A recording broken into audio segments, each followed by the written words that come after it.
Today is the day I die. Today is the day I die, y'all. They gonna kill me today, y'all. I'm finna make them kill me. I'm sorry, y'all.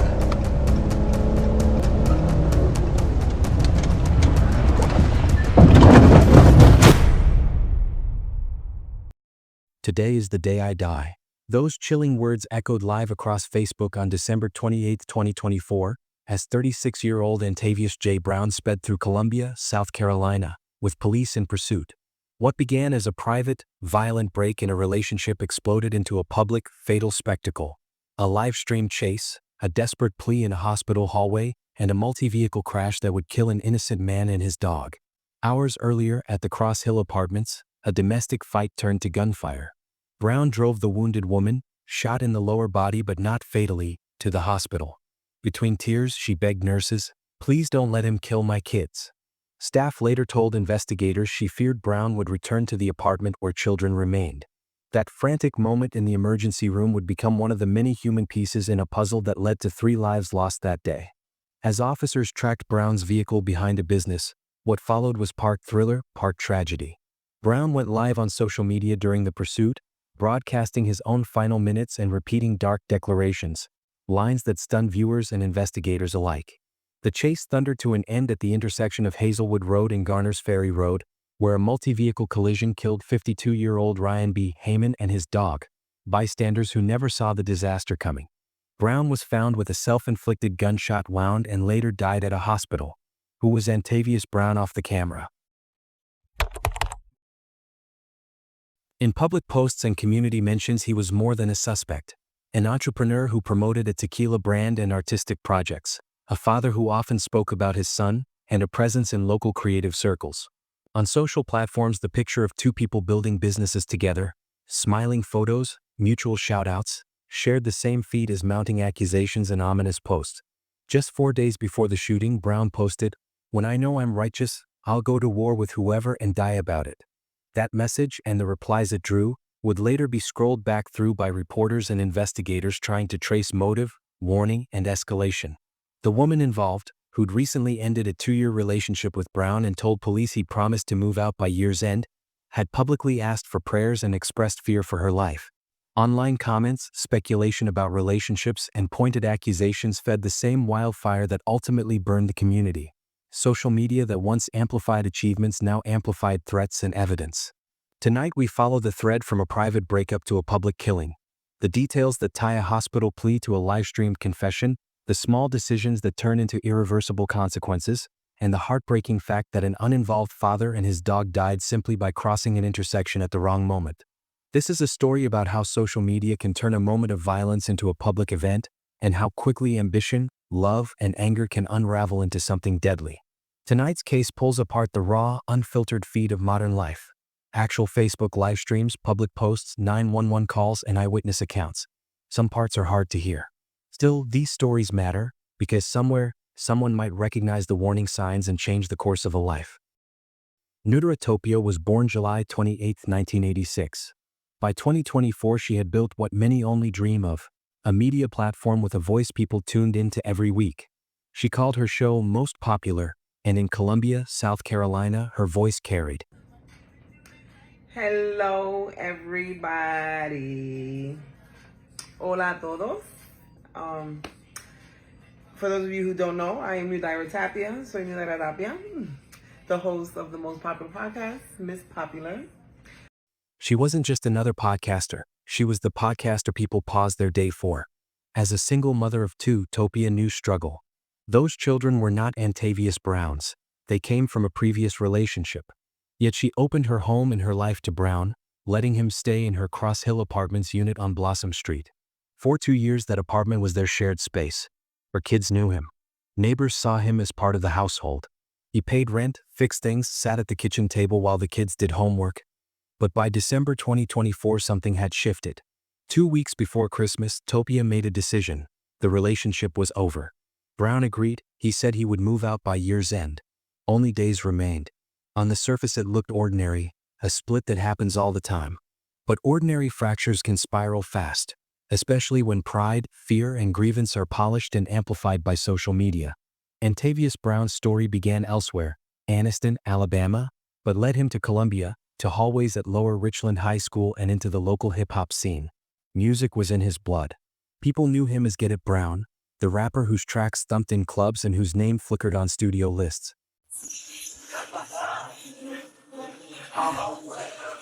Let them know. Hey, you gotta get that money. Let them know. Let them know. Watch me get this money, make it flip till it can fold. Watch me get this money, I just gotta step that goal. Watch me get this money, better add up, you don't know. What I do it right, and know what you do it wrong. Watch me get this money, make it flip till it can fold. But music was only one face of him. Brown launched GB Tequila, a brand born from his rapper persona. He was an entrepreneur too, someone trying to turn a stage name into a business. To those closest, he was a dad who lit up when he spoke about his son. To others, he was a man whose lyrics talked about respect, war, and not backing down. Two images lived side by side: devoted father, defiant artist. Which one would become the headline? December in Columbia felt like any other holiday season. Lights blinked across the Cross Hill complex. Children counted down to presents. Porches smelled faintly of pine. Brown moved through this world chasing beats and deals, juggling studio sessions and bills. And when cash is tight and ego is louder than sense, social media becomes both a stage and a courtroom, a place where drama plays out in public and where private warnings pile up as evidence. If you're finding these stories meaningful or informative, please consider subscribing to our channel. It really helps us keep bringing you more content like this. On Christmas Eve, while others gathered with family, Brown posted on Facebook, "I just want to say I appreciate all the love and support. Life has been a real journey and overall I'm blessed no matter what way it go." It read like a gratitude post at first. Minutes later, something darker followed. "When I know I'm righteous, I'll go to war with whoever and die about it. Don't play in my face or whip my name. Win, lose, or draw, I'll throw it all on the line." Those weren't holiday sentiments. Those were bars, sure, but they were also threats. Topia's mother saw that post and spoke up. "Hello everyone. For those who don't know me, I am Most Popular's mother," she wrote beneath it. "I don't understand how a person can be so bad. You are a treacherous man. If anything happens to my daughter, they already know who was a violent and bad man." The comment landed like a flare. Threads filled with support, with doubt, with the familiar internet chorus of sympathy and speculation. Some offered help, others simply watched. The pressure built, not behind closed doors but in public view. Brown responded by taking his phone and going live on Facebook, broadcasting the story as he wanted it told, pulling viewers into his side of the argument. You feel me? It's your boy, the laughing stock, the pitiful fool.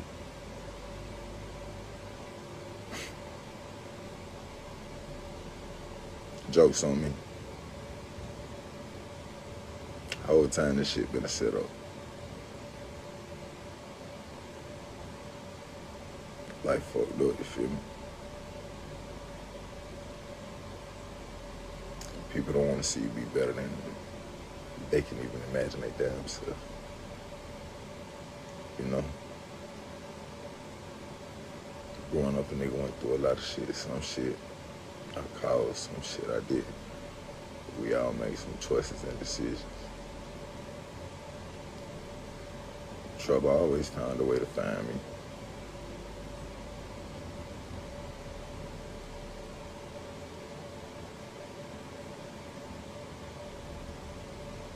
Everybody always had what they,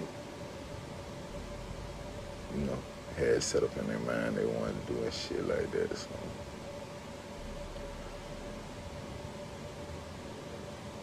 I guess, like they say, once you get in them streets, all you hope. I was always intrigued by the streets, but I always had a heart.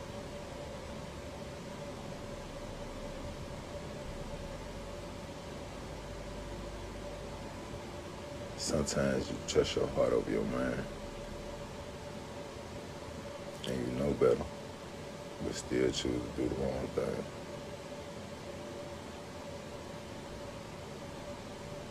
Yeah, at one point in time, the gangster was goddamn moving by myself. I don't need nobody to goddamn vouch for me. I'm a step, win, lose, or draw.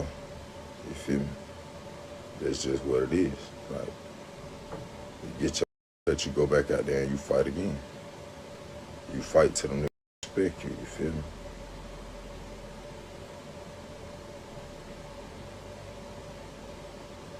A lot of choices and decisions I made always was because fuck other people, man.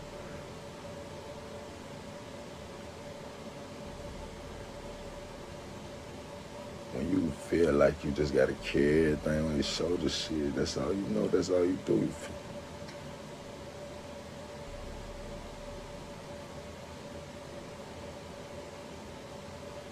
Don't allow other people dead weight and issues and situations to keep you bound and in bondage. Don't allow fake love and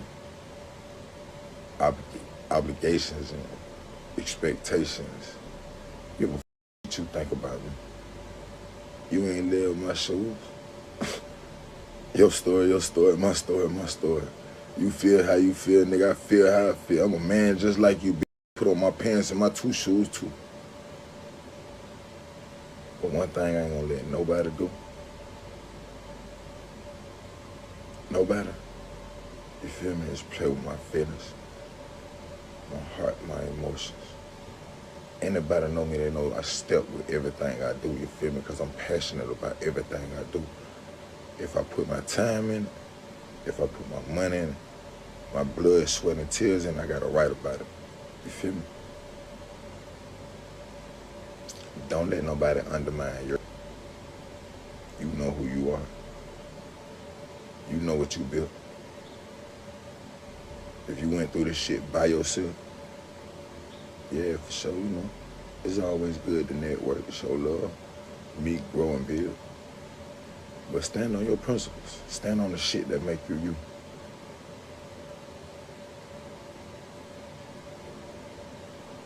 I shut up, I chill, I pop shit. This ain't no act. Y'all say I'm acting crazy. I ain't acting. Right is right and wrong is wrong. You know what standing on business is? Right is right and wrong is wrong. Whether my right is my right or your wrong is your wrong. Hands down, we talking about do unto others as you would have them do unto you.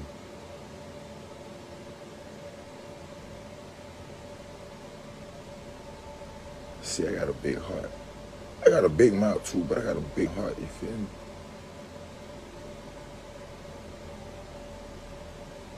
Y'all ask why I'm so blessed.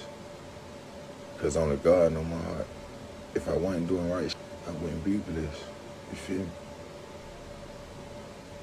Second of all, stop allowing people to manipulate your situations. Genuine love don't come with stipulations and conditions and, oh, you gotta do this and this is what I want and this is what I need. And you and not me. If you want me for me, guess what? The bond is real. The connection is real. But don't portray or act like you really like that when you know what's up. You know what I'm saying? Because at the end of the day, if you're a shark, of course something, you know, gonna come to goddamn sweep you. You a snare, shit, you know how it happen. There's always levels to it. Everything you do. Y'all be motivated, man. Keep going. Feel me? If I can do it, you can do it. Freedom, a lot of people never have freedom. Freedom ain't even just being out. It's a lot of people still in bondage. You feel me? When you free from everything. I know who I am. I know what I went through. I know my story. I'm a victor, not a victim. But a lot of people play victim.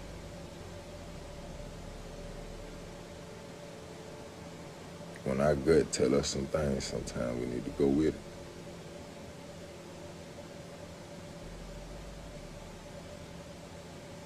I want y'all to keep y'all head up, stay striving, move righteous, you feel me? The love is love, and we're gonna keep rocking. Let's get it!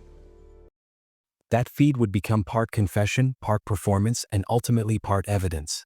This is more than a tale of two entrepreneurs under one roof. It's about how ambition and intimacy can collide, how social media can magnify threat signals until they are impossible to ignore, and how quickly a breakup can move from a private hurt to public tragedy. In the hours that followed, those live-streamed moments, frantic hospital pleas, and heated posts would stitch together into a chain of events that ended in loss. If you're still watching, pay attention. The warnings were there, but no one listened. And because of that, a family's life was shattered forever. After Antavius Brown ended his live stream, the internet erupted. Comments flooded in, some accusing him of being on the DL, meaning he was secretly hiding his sexuality. These weren't random strangers throwing shade. Many were people from his own community, people who seemed to know something or at least believed they did. But what exactly had changed? What secret had surfaced? In Colombia, whispers began to spread like wildfire. Some said Tapia, better known online as Most Popular, had discovered something about Brown that shattered his pride. Others claimed the breakup wasn't just about love, it was about identity, about a side of Brown he couldn't face publicly. A relative of Brown later posted, "I talked to him the day he caught his girl cheating. He told me his son was visiting for the holidays and he didn't want any bad vibes around his boy. But now look, he created the worst memories possible." The alleged infidelity, was it real or a delusion fed by jealousy and humiliation? No one could say for sure. But whether fueled by rumor, paranoia, or fear of exposure, Brown's rage was real. The speculation about his sexuality only added gasoline to a fire already burning out of control. Was it gossip? Was it truth? Or was it the final humiliation that sent him over the edge? That morning, Tapia went live too. She wasn't there to argue or expose, she was pleading. She asked for prayers. Emily. You already know it's your girl Most Popular, the host Most Popular of the Most Popular podcast. Yes, welcome everybody. Today is Monday. Yes, Monday. My favorite day of the week because it's open road day, as I always say. You close one door and another door opens. So yes, right on time. So I'm just going to go and get right into it. I just want to announce that the Most Popular Podcast Expo is still happening January 5th. 2025, starting at 4 p.m. sharp.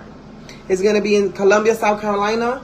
The location that I had prior has been canceled due to some unprofessionalism, but it's okay because we have to move forward.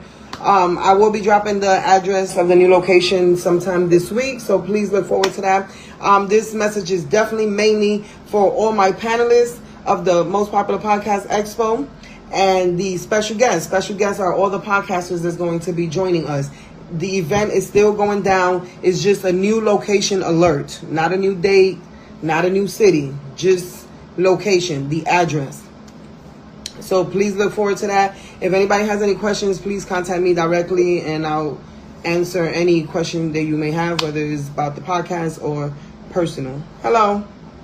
How you doing? New flyers will be put out. Don't worry about that. I will have new flyers made with the address out. So if you see it, please share it. Invite other podcasters. Invite everybody to come get an interview or come get some knowledge of the Podcast Expo. It's also a convention. For those of you who are not sure what a Podcast Expo is, it's a convention where all podcasters come together and we basically discuss. We give information. We're going to be playing games. There's going to be performances. There is going to be a mini fashion show. So you might not want to miss that. There's going to also be like a step routine going down. Hey, honoring the Kappa Alpha, because that is the anniversary of Kappa Alpha. I believe it's January 5th, as I was told. Please do not kill me. I'm not sure. I'm not into frat and stuff, so I did my little research though, so I'm trying.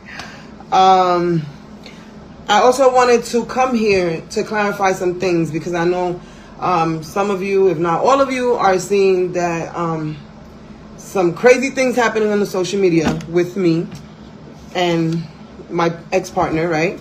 I'm not going to get into details, but what I am going to say is If you personally know me, then you know this is not for you. This is mainly for the people who don't personally know me and are only hearing one side of the story. And I'm not coming here to ask for you to have any type of pity for me or any of that, because I want you to know, like, I don't care. I don't care. Because, like I posted in my thing, I'm going to see now who's faking. So this is all I need. I just need to rule out. And first of all, there's no such thing as ruling out, because I don't really take nothing personal. If you ever see me out and about, you see that I be in my own lane. I be in my own little square. Like, I don't really deal too much with the drama and all of that. But if you don't know, I would like for everyone to please go down, all the way down to my timeline, or please go hit the YouTube link on my bio, or go to my Instagram, right? And you will see that I started Instagram 2021 and I started Facebook 2022. I started podcasting at the beginning of 2022. I started in Got Sound Studios. Shout outs to Neek the Geek, right? If you know, you know. Season 1 to Most Popular Podcast was a wrap. December 5th, 2022.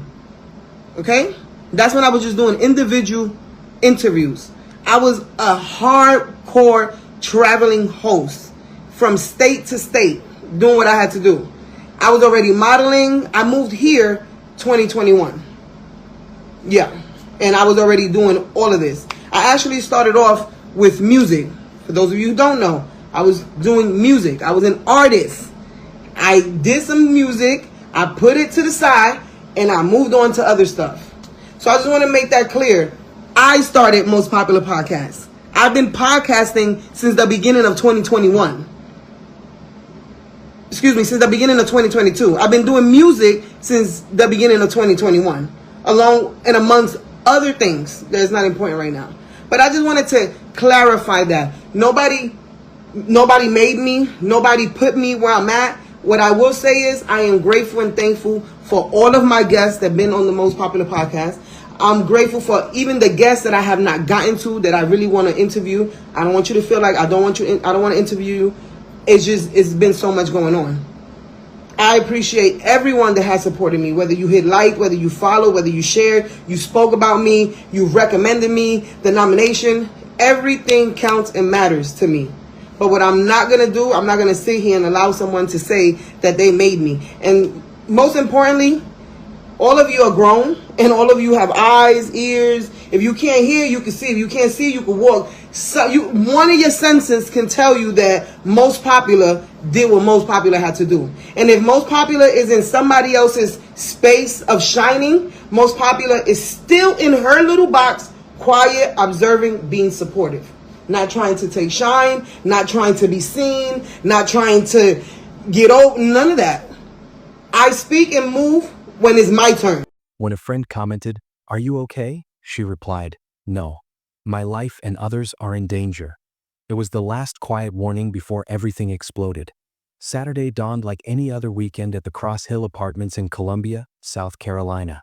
But inside one unit, chaos was building. Accusations, betrayal, rage, all erupting at once. Brown confronted Tapia, accusing her of cheating.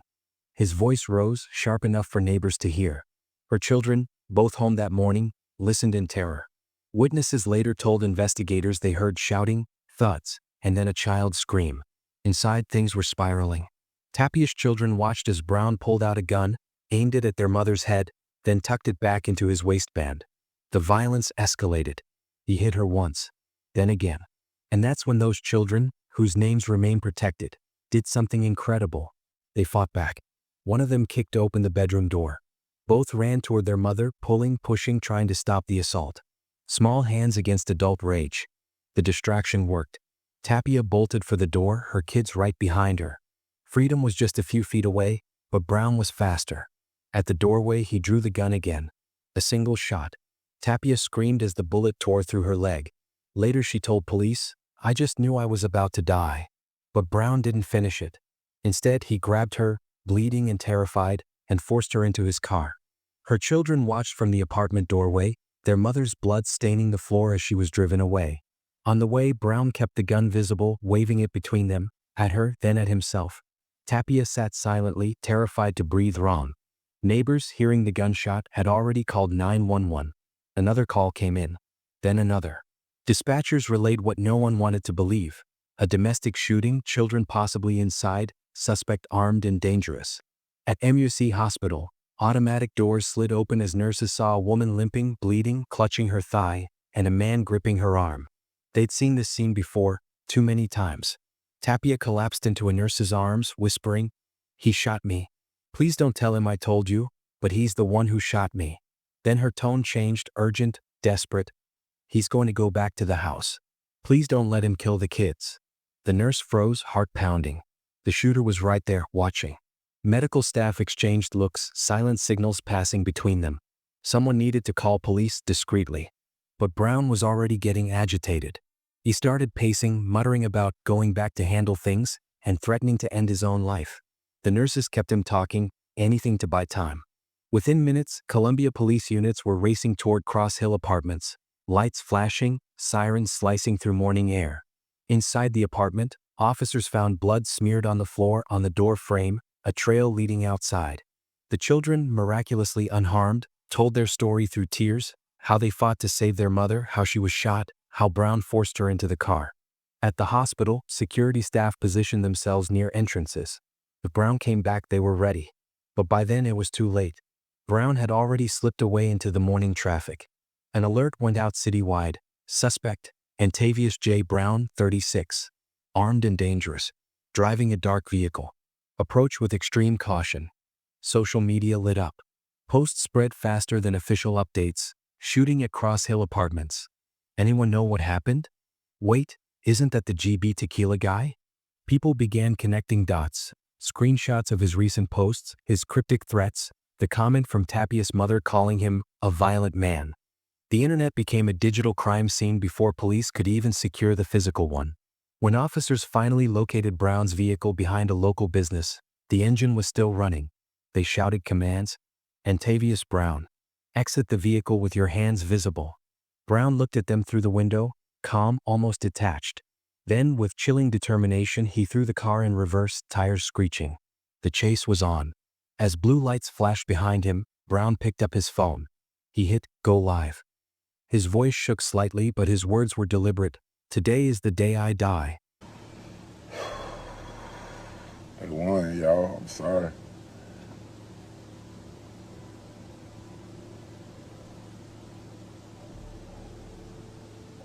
I was so blessed.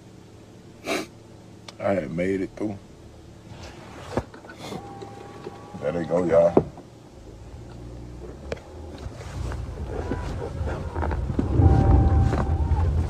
Oh shit, they gonna kill y'all.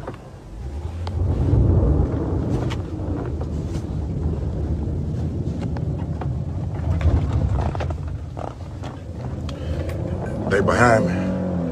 They gonna kill me, y'all. I'm gonna make them kill me, y'all. Today is the day I die. Today is the day I die, y'all. They gonna kill me today, y'all. I'm finna make them kill me. I'm sorry, y'all.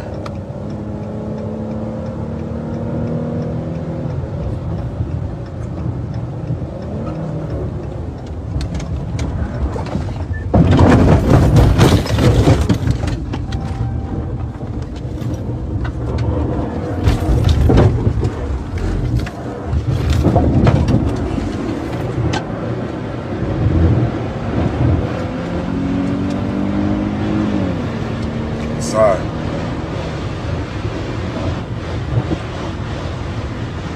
I am so sorry. I f***ed up. I'm finna make them. I love y'all.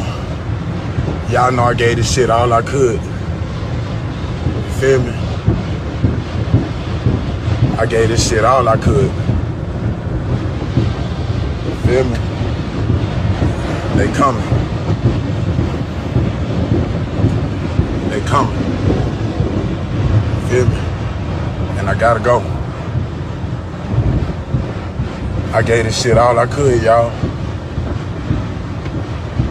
The camera trembled with the motion of the car, one hand on the wheel, one holding his phone, as thousands watched a tragedy unfold in real time. Comments flooded Facebook Live like wildfire. "Bro, stop. Pull over. Think about your son, man." But Brown didn't stop. His voice was eerily calm, his words chilling. "I'm going to make them kill me, y'all. They're going to have to do it." Then came other comments. Cruel, invasive, and personal. "So all this 'cause you're G?" one viewer typed. "That's his boyfriend in the car with him," another wrote. Speculation mixed with chaos, and the live stream became something horrifying, a real-time countdown to disaster. Ahead, traffic thickened around the intersection of Garner's Ferry Road and Hazelwood Road, one of Columbia's busiest crossroads. Officers on the radio warned, "Clear the intersection. All units are ready." But time was running out. Meanwhile, 41-year-old Ryan Heyman was just starting his Saturday morning. He turned left from Hazelwood Road in his 2001 Toyota 4Runner, his loyal dog sitting peacefully beside him. It was supposed to be an ordinary day, maybe a quick errand, maybe a coffee run. He couldn't have known death was seconds away. Brown's 2021 Dodge sedan roared down Garner's Ferry like a missile. The red light meant nothing. The laws, the warnings, the desperate pleas in his comments, none of it mattered anymore. The speedometer kept climbing. The live stream caught the glow of the red light, Brown's hands tight on the wheel. No hesitation. No brakes. Just impact. The sound was deafening, metal folding into metal, a thunderclap of destruction. Brown's car slammed full speed into Heyman's driver's side. The Toyota flipped, rolled, then came to rest upside down. But it didn't stop there. Brown's Dodge, out of control, plowed into two more cars, scattering debris and screams across the intersection. Within seconds, smoke filled the air. Windshields shattered. Sirens screamed from a distance. Inside the Toyota, Ryan Heyman and his dog were gone instantly. They never even saw it coming. Never knew that someone else's rage and despair would end their lives. The phone kept recording. Viewers saw chaos, flashes of airbags, twisted metal, muffled cries, before a single sharp sound pierced the noise, a gunshot. Police would later confirm what everyone feared. Brown had shot himself in the stomach during or just after the crash. The same gun he'd used to terrorize Dara Tapia that morning now turned on himself. Paramedics arrived to a nightmare. 3 wrecked cars. Multiple victims. One armed suspect bleeding out. Their training kicked in, save lives first, process the horror later. They treated Brown even as the weight of what he'd done settled over everyone there. An innocent man and his dog were dead. Families would never be the same. Facebook Live finally cut off, but not before thousands had witnessed every horrifying second. A man's final moments broadcast to the world, along with the destruction he left behind. Firefighters used the jaws of life to pry open Brown's mangled Dodge. Blood soaked his clothes from the stomach wound. He was still alive, barely conscious. Officers recovered the gun from the passenger's seat, the same weapon that had shot Tapia hours earlier. Forensic testing would later confirm the match. The irony hit everyone. The ambulance raced back to the same hospital where it all began that morning, USC Medical Center. Hours earlier, Brown had dragged a bleeding woman through those doors. Now, the same doctors were trying to save him. Despite their efforts, his injuries were catastrophic. At 12:30 p.m., less than an hour after the crash, Antavius Brown was pronounced dead. Back inside the hospital, Dara Tapia learned she would survive. The bullet wound to her leg would heal, but the memories, the screams of her children, and the sight of Brown's face would haunt her forever. Her children, though physically unharmed, were forever changed. They had fought for their mother's life and watched her bleed. Meanwhile, the hardest call went to Ryan Heyman's family. They would never again hear his laugh or see his smile. His relatives described him as the kind of person who brought light into every room, always positive, always kind. His only mistake that morning was being in the wrong place at the wrong time. A community was left shattered, one family grieving the innocent, another trying to heal from violence, and a city asking the same question that echoed across social media for weeks afterward. Could all of this have been stopped before it ever began? He was the kind of uncle who took his nieces and nephews fishing, to concerts, anywhere the sun was out and the world felt good. He cracked jokes, taught them to cast a line, and lived for those small, ordinary moments. That image, a man at a playground with kids on his shoulders, sits in harsh contrast with everything that unfolded that day. Columbia struggled to process it all. 3 separate crime scenes, multiple victims, and a death that played out on a live feed for thousands to see. And the question that kept coming back, heavy and unavoidable: in domestic violence, who really pays the price? There would be no criminal trial. Antavius Brown's death closed the courtroom door before a single charge could be read. His family grappled with raw grief and stunned disbelief. Days later, his mother posted on Facebook, mourning the son she had raised, "My firstborn is really gone. Antavius J. Brown. Get it, Brown. I keep going to places where you've been and I end up there at times I don't understand." Relatives offered explanations, sometimes bordering on excuses. One wrote, "I talked to him the day he thought his girl was cheating." Not everyone is built to accept that kind of hurt. People searched for rationale in the wreckage, for reasons that might make sense of a senseless choice. As investigators combed social media, a pattern emerged. Posts that moved from bitterness to menace. Brown had written, "The worst snake is the one you lay with and act like they love you. Lesson of a lifetime." The timeline showed escalation, words becoming threats, threats becoming actions. Meanwhile, police departments reviewed their policies. When does a pursuit save lives and when does it put the public at bigger risk? How do you weigh catching a suspected criminal against protecting innocent drivers, pedestrians, and families? Those questions would hang over Colombia for months. When someone shows you who they are, why don't we believe them? Brown told the world, in posts and live streams, that he would rather die than accept rejection. He promised war. He broadcast his intentions. And yet he still had access to weapons, to a vehicle, to the means to hurt others. Until we confront how and why that access remains possible for people making threats, there will be more Antavius Browns, more Neuterotopias, more Ryan Haymans. Tapia left the hospital with a limp that faded physically week by week, but her memories would not heal so cleanly. The bullet in her leg closed up and scar tissue formed, but the nights, the fear, the image of her children fighting to save her, those wounds were slower to fade. Still, Tapia was a survivor before she met Brown, and she remained one after. Her podcast, the platform she built, didn't disappear with the relationship. If anything, it grew. She now carries a story that other women, other victims, need to hear. Miss Popular. En español, soy la dama popular. Today's video is pretty much to give everybody an update on where I've been, you know. There has been people wondering if I'm okay, why am I not active in the social media? But we have to keep in mind there was a time where I never had social media, so social media was not like my thing. But I want to start off by apologizing to those that truly care about me and were really concerned with my whereabouts. I needed a mental/emotional break. I've been going through some things. Well, I wouldn't say I've been going through some things. It's just life been lifing, and it feels different this year, you know, obviously. Somewhere in Colombia, a small boy lost his father on December 28, 2024. The child Brown adored most will grow up with questions adults struggle to answer. Why did my father do that? Why didn't he choose us? The entrepreneurial dream that Brown poured himself into, GB Tequila, became a tragic relic. The bottles already crafted sat like silent props, reminders of plans cut short.